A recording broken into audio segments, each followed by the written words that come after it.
تو جنت تیار کی گئی ہے ایمان والوں کے لیے، جو اللہ پر ایمان رکھنے والے، اس کی توحید کو ماننے والے اور اللہ کے رسولوں پر ایمان لانے والے، ان کو سچا جاننے والے، ان کی تصدیق کرنے والے، اور محمد مصطفیٰ علیہ السلام کی اطاعت کرنے والے، کیونکہ محمد مصطفیٰ علیہ السلام پر ایمان کی تکمیل اس وقت تک نہیں ہوگی جب تک آپ کی اطاعت نہ ہو۔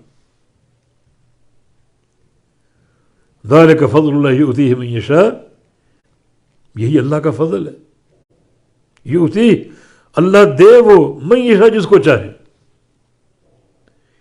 یعنی جنت کا داخلہ ایمان کے ساتھ مشروط ہے،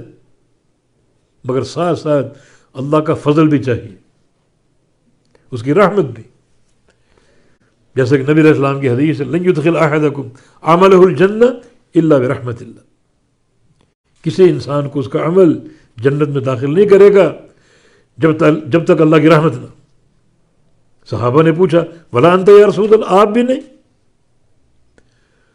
فرمایا کہ ولا انا، میں بھی نہیں،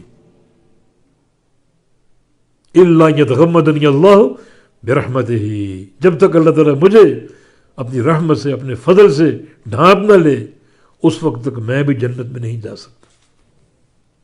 تو اللہ کا فضل بھی ہے، واللہ ذو الفضل العظیم، اور اللہ بڑے فضل والا ہے۔ اللہ ہی، یہ دونوں جز معرف ہیں، کلام میں حصر ہے، اور اللہ ہی بڑے فضل والا ہے، اور کوئی فضل نہیں دے سکتا، اللہ تعالیٰ ہی